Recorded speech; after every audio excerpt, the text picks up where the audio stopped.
this video, I'm going to be swapping out my stage 2 clutch out of my 5.0 that took a shit on itself and slips, as you guys can see in the clip. It's 4th gear.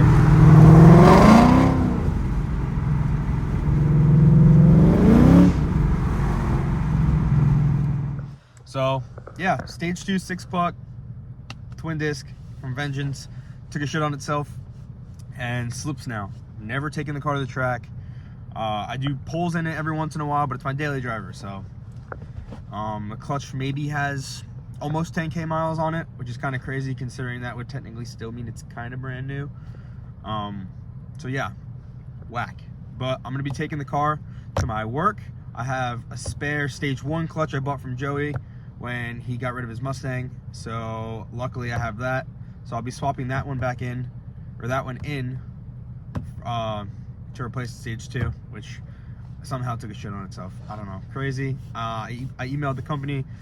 They haven't gotten back to me yet because it's the weekend, but hopefully we kind of figure out a solution. If not, it is what it is, but I don't want to spend another 1,500 bucks on a new clutch if I don't have to. So the stage 1 clutch that I'm going to be putting in the car was supposed to be for the drift car, which is getting coyote swapped. Now you guys know I wasn't going to bring anything up until I kind of got the ball rolling, but that car is going to be getting coyote swapped.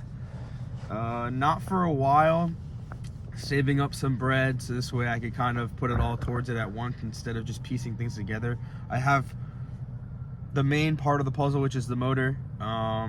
If I get a trans from Ford, it's probably like 1,500 bucks new, and then to make the drive shaft work, I'd have to get a rear flange from like a 2011 to 14 manual MT82, and then just swap that onto a newer, and this way I could use a 11 to 14 drive shaft, so that will take care of all of that. The most expensive part of the swap, in my opinion, is all the harnesses and miscellaneous bullshit I'm gonna need, accessories, all that stupid shit. But if I can have all like the drivetrain shit taken care of, then I could worry a little less about all that and kind of focus more on saving money so I could put it towards the harnesses and all that stuff. But so far as it looks online, everything should be plug and play from the company I'm going to be buying the wiring harnesses from, so I'm not worried about that. It's just the process of buying them. I was thinking about doing a standalone. It was brought up. Joey and Kyle said, what about a standalone? I don't know anybody out there, Haltech, Holly, anything like that, that have done a standalone on a Gen 3 Coyote. I haven't called any of them, but I was kind of thinking about calling and asking if I deleted the direct injection off of Gen 3, would everything for the standalone for a Gen 2 be compatible? But I haven't asked that question yet. I should ask that question because I'm genuinely curious about it, because if that works, then I might just do that. That'd be cool. But as far as that car goes, it's still at Joey's. I haven't had any time to pick it up. I have to power wash the engine bay. I still have all the fucking fire extinguisher dust from Clean Culture caked up in there, so I got to get rid of that. Luckily I killed the car before we sprayed anything, so the turbo hasn't sucked up anything, so that's all good. But the battery is currently dead, so I have to take that to work, recharge that. But I just haven't had time. I work the weekends now, so I'm pretty much working every day, so I don't have time to get over there, which sucks because I'd like to get the car back, and I feel bad for, you know, storing it at Joey's for as long as it's been shit. Being generous, I don't know, maybe 2 months, 3 months, I want to say. I don't know if I'm stretching that, but it just feels like it. So I got to pick the car from him. I also have to pick up the motor. He has the motor in his garage, which he's been storing. Thank you, Joey. Appreciate it. I don't really have anywhere to store it. Can't store it in my garage because my parents won't let me. I have 2 sheds, but they're not permitted, so technically I can't put it in there because if they decide to tear them down, I'm shit out of luck with a place to put it. But that's not really an excuse. I still have to pick that up. Better to ask for forgiveness than for permission, so if I put it in the garage, then it is what it is. Hopefully they don't nag at me too much for that. But yeah, as far as the 5.0, clutch took a shit on itself. Luckily I have that stage 1 I bought from Joey. Thank you, Joey.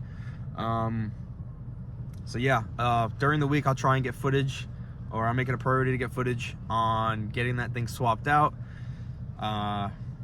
Yeah, it's just crazy that stage 2 went, and I didn't really even beat on it like that. Like my drift car, I have a McLeod in it, and I daily drove it with that. I beat the fuck out of it with that. I've been drifting it. God only knows how many drift mileage I put on it, on that clutch kicks, dumps, all that stuff. So it's kind of crazy to think that that clutch is still holding up. It's a single disc, so it's kind of crazy, because you would think a stage 2 6-puck twin disc would hold up more, but I guess not. So you live and you learn. Ship product, it is what it is. Hopefully the company does good by me and could help me out. If not, it is what it is. I still have the spare, so I'm gonna try and put that in during the week, get that sorted out, because I'm still going to school right now. Semester's almost over, but I am commuting an hour to and from school, and I can't drive the car like that, especially an hour to and from. So luckily, my family members have a fuck ton of cars, so my family is basically a dealership.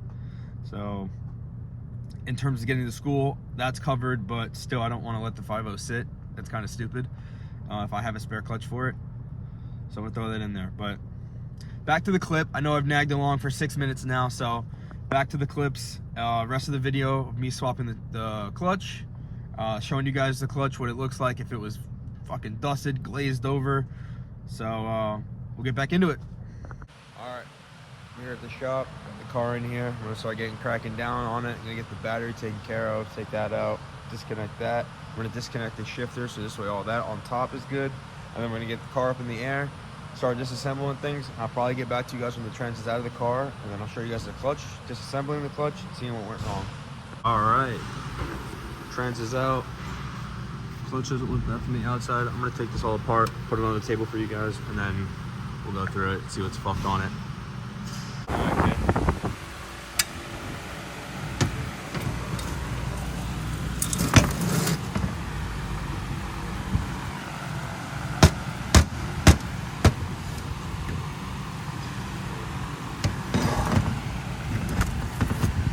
Holy fuck. That bitch got hot as fuck. For this never seeing the track, this is fucking retarded. Shit was daily driven. Pulls on occasion, but Damn, comp clutch. They don't even make their shit.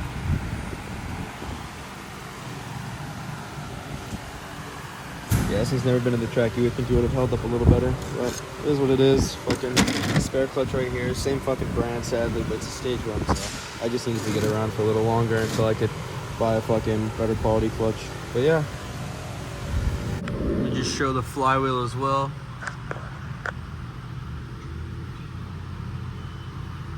This thing got super hot. All right, guys, spare stage 1 clutch is back in the car. Gonna get the trans back up there, start buttoning everything back up, and then we should be good to go. YouTube, car is down off the lift. We're bleeding the clutch now.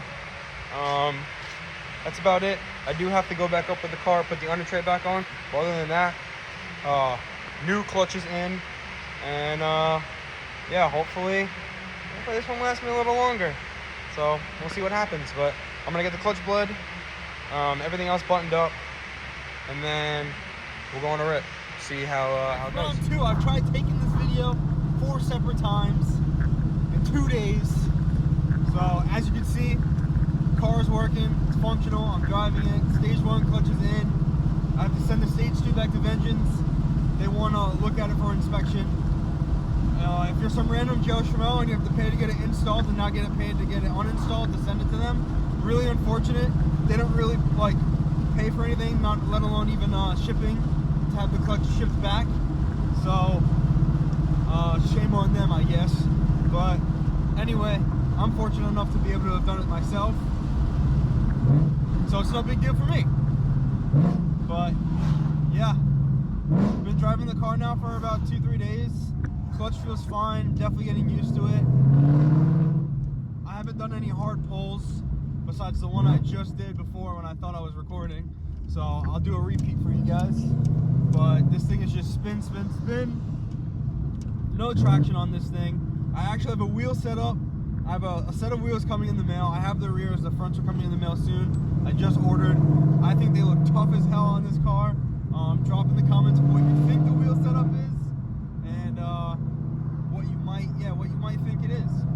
But I'm gonna do a pull real quick, show you guys that this thing's working.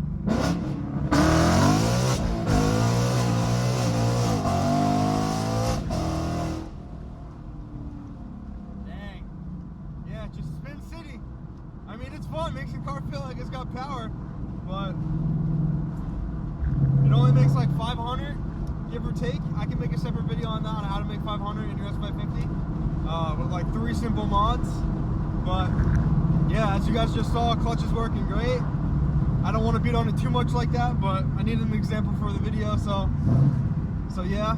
But that's about it. If you guys liked the video, make sure to comment, like, subscribe, and stay tuned for more. I have another video coming up after this one, so stay tuned and be on the lookout.